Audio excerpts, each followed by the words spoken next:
पुराने जमाने में काशीपुर के पास जंगल के रास्ते पर चोरों की एक टोली थी।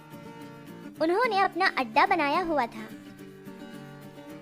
आसपास के सारे छोटे छोटे गांवों को और लोगों को निशाना बनाते और उनके घरों को लूट लिया करते थे।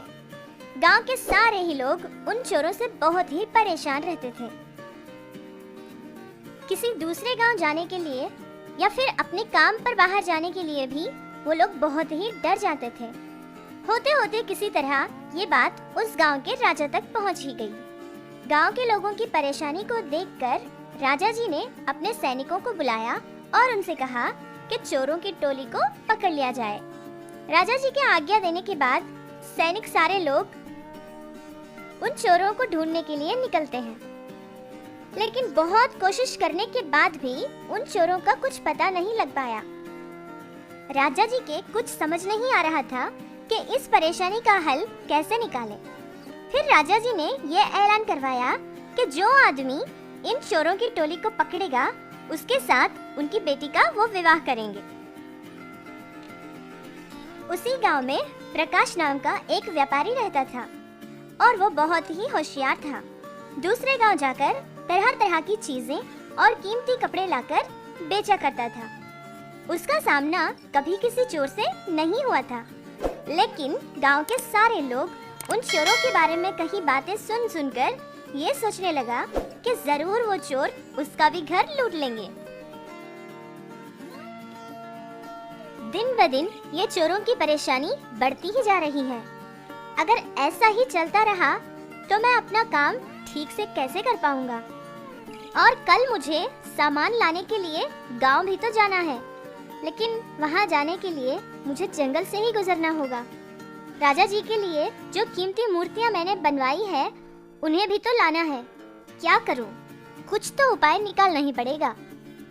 दूसरे दिन सुबह प्रकाश ने अपने साथ 2 और आदमियों को लेकर एक घोड़े की सवारी पर निकलकर सवार होता है। जंगल के पास पहुंचने के बाद इधर उधर देखते हुए कहीं भी रुके बिना जल्दी से घोड़े की सवारी लेकर वहां से निकल गए थे। रास्ते में प्रकाश को एक गुफा नजर आई। वो जगह बहुत ही सुनसान थी। दूर दूर तक कोई नजर नहीं आ रहा था। शायद चोरों का अड्डा वहीं था। गांव पहुंचकर उस जगह गए जहां उसने मूर्तियां बनवाई थी। वहां एक ही तरह की 2-2 मूर्तियां बनी हुई थी। 5 मूर्तियों की तरह ही और 5 मूर्तियां बनाई हुई थी। उन 10 मूर्तियों को देखकर उन दोनों आदमियों ने सोचा कि इसमें 5 तो राजा जी को देनी है, बाकी 5 ये क्या करेगा? फिर प्रकाश ने उन दोनों से कहा कि 5 मूर्तियां गाड़ी के अंदर की भाग में रख दिया जाए ताकि वो किसी को नजर न आए, और बाकी 5 मूर्तियां गाड़ी के बाहर के हिस्से में रखी जाए। फिर उन दोनों आदमियों ने वही किया जैसा उनको प्रकाश ने करने को कहा था। प्रकाश ने उनसे ये भी कहा था कि जो कुछ भी हो जाए वो वहीं बैठे रहे। फिर सारी मूर्तियों को लेकर वो उसी जंगल के रास्ते से वापस होने लगे। कुछ देर बाद उस जगह पहुंचे जहां गुफा थी। फिर अचानक कुछ लोग अपने चेहरों को ढके हुए वहां पर पहुंचे। उनके हाथों में जानलेवा हथियार भी थे। चोरों ने घोड़े की गाड़ी पर हमला किया। प्रकाश ने उन दोनों से कहा कि बिना कुछ कहे चुपचाप वैसे ही बैठे रहे। फिर वो सारे चोर गाड़ी में ढूंढने लगे।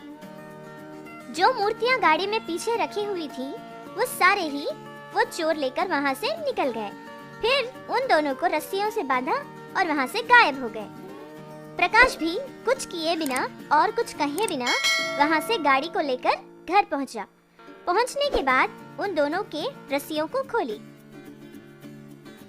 फिर जो मूर्तियां गाड़ी के अंदर के भाग में छुपा कर रखी थी वो लेकर राजा जी के पास पहुंचे और उन सारी मूर्तियों को राजा जी को दे दिया। उन मूर्तियों को देखकर राजा जी बहुत ही खुश हो गए। फिर उन्होंने उनके हाथ में जो कड़ा पहना हुआ था, राजा जी ने उस कड़े को प्रकाश को उपहार में दे दिया। फिर राजा जी को ये बात किसी भी तरह पता चल गई कि चोरों ने प्रकाश की 5 मूर्तियों को चुरा लिया था। प्रकाश, चोरों ने तुम्हारी गाड़ी को भी लूट लिया था ना? तो फिर इन मूर्तियों को तुम वापस कैसे लेकर आए? राजा जी, बहुत ही आसान है। मूर्तियां बनाने वाले से मैंने कहा कि आपको लाकर दी हुई मूर्तियों की तरह ही 5 मिट्टी की और मूर्तियां बना दे। उन्हीं मिट्टी की मूर्तियों को लेकर चोर भागे थे। अरे वाह, बहुत खूब। तुम्हारी समझदारी को मैं सलाम करता हूँ। इन चोरों से सारे गांव के लोग बहुत ही परेशान थे। उनको पकड़ना मेरे सारे सेवकों के बस में भी नहीं था। राजा जी, अगर आप इजाजत दें तो मैं आपसे कुछ कहना चाहता हूँ। हाँ प्रकाश, कहो। किसी भी तरह वो सारे चोर पकड़े जाने चाहिए। इसके लिए तुम जो कहोगे वो मैं करूँगा। आप अपने सेवकों से कहकर मेरे घर सोने के कुछ घड़े और कुछ कीमती चीजें भेजें। लेकिन इस बात का ध्यान रहे, ये बात सारे गांव के लोगों को पता चलनी चाहिए। बाकी सारा काम मैं देख लूंगा।